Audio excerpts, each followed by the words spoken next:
What up, gamers? We have some new technology coming from China. Once again, this time from Huanmei. If you guys don't know who Huanmei is, he is regularly the rank 1 player in China, the Chinese GOAT, and arguably the global GOAT of TFT. And yeah, he has some new tech for us today. He's been playing Kayle with green, blue, blue, or triple blue, which we're going to be talking about today. It's some interesting tech here. And I got this tech from Clement. I'll be referencing his Twitter guide quite a bit here. He is who brought this to my attention. I've been kind of hearing about the blue Kayle tech for a bit, but I do want to give credit to Clement here. So a great person to follow on Twitter, especially for some Eastern tech, is going to be Clement. I'll leave his information in the description below if you guys want to give him a follow. But with that out of the way, let's get into the guide here. So we're going to go green, blue, blue. So let's talk about this orientation, and I'll talk about everything else in just a second. This is just an example of an in-game board where we have an emblem. We're playing a vertical. So we always go green first on the current patch. This may change next patch. It is getting nerfed a little bit.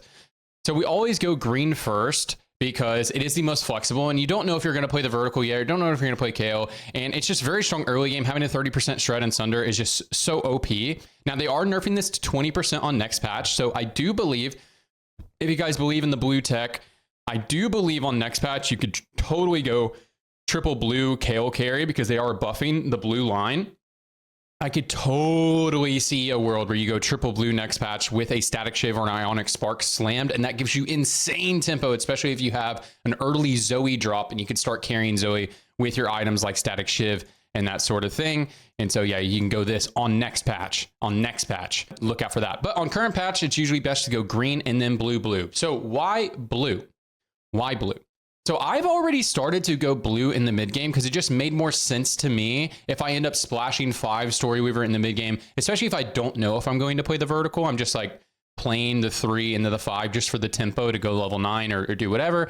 I really like blue secondary when I start at green because to me, it just makes a lot of sense that I would like for my shred and sunder to hit a wider area whenever she does do the big burst, so that my Zoe and for the mid game, my Zoe, like my Teemo and stuff, can actually chip them down. She does a little bit of burst, and then my other dudes can chip them down, and we can get some good kills. So I already like that as a mid game strat.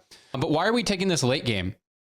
Well, it turns out just burst damage is very strong in this meta. When you're versing things like Yone, versing things like ghostly comps that build very tanky, you actually want to have a lot of burst, especially when you get to your in-game comp or your in-game comp. If you're going to be carrying an Aurelia and then like maybe side carrying a Zoe that got you to level 9, these units, their damage comes out kind of slow in the fight. Like Aurelia, her damage comes out slow, and then she bursts. She usually bursts the backline, but you have trouble actually killing things like Yone and stuff like that. So having someone like Kayle who will just instantly chunk something like a Yone or a ghostly frontliner kind of low, and then Aurelia and Zoe can assassinate them. That's kind of like the tech here. It's kind of like the idea. That's the way that I see it. And I've been already kind of playing this already.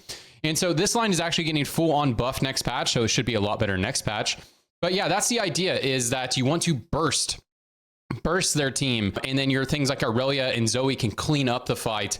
And so that's the idea. I've even seen Huanmei. We have some screenshots of Huanmei actually frontlining his Kayle versus Yone. So that's really the core of the tech. And so let's talk about the rest of the build and how you should actually be playing Kayle if you want to go for Kayle carry. So I think if you want to go for Kayle carry, especially on next patch, like if you have an emblem opener, and again, like I said, like a static shiv or something like that, or even without the emblem opener, but you have like a Zoe drop and you can build a static shiv or ionic spark, I really think next patch going triple blue is going to be very good. The whole line is getting buffed, and then Zoe and Teemo are some of the best ways to go fast 9, and having blue is going to buff them. So I really do believe that you guys should be looking out for triple blue, even on current patch if you eye roll the situation, but especially next patch.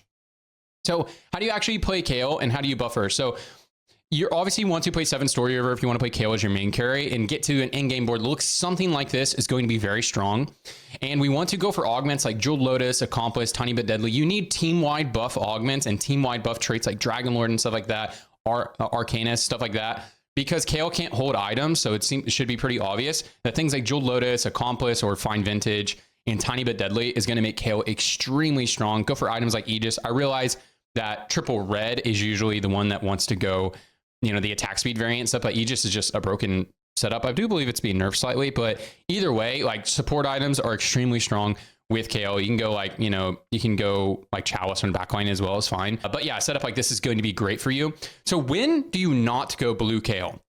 So Obviously, just taking green in the early game, if you're going to play flex, you don't know if you're going to carry your Kayle, that's going to be great. But if you do want to play the vertical, going blue first and then going triple blue can be great.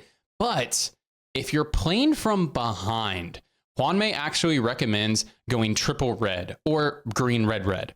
Because if you're playing from behind, you know, the comp just goes giga once you get the whole thing online and then the Kayle does the big burst. But if you don't think you're going to go giga, the red Kayle is usually better at picking off enemies.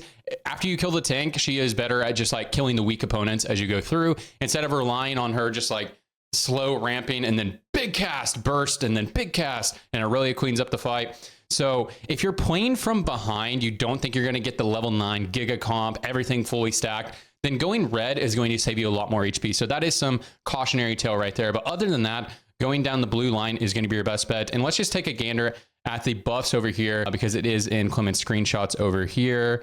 Let's find where those buffs are. So let's look at next patch and what's coming through here. So they are buffing Scroll of Force, now gives Kayle ability 50% more damage in addition to a wider spell of effect. So I believe that is the second one. Let's just clarify that. Scroll of Force. Yeah, so that is the second upgrade at 5. So in the mid-game upgrade. So guys, definitely, if you're going green first, definitely look out for blue second on next patch. I already think it's the best way to play it. And then Toma Power being buffed as well. That's the third blue one. So this is a lot of buff here. And then everything else on the red line is being nerfed. Now, again, for current patch, going down the red line can be very good, especially from behind. But next patch, guys, really look out for triple blue or green, blue, blue. I think triple blue is going to be the way.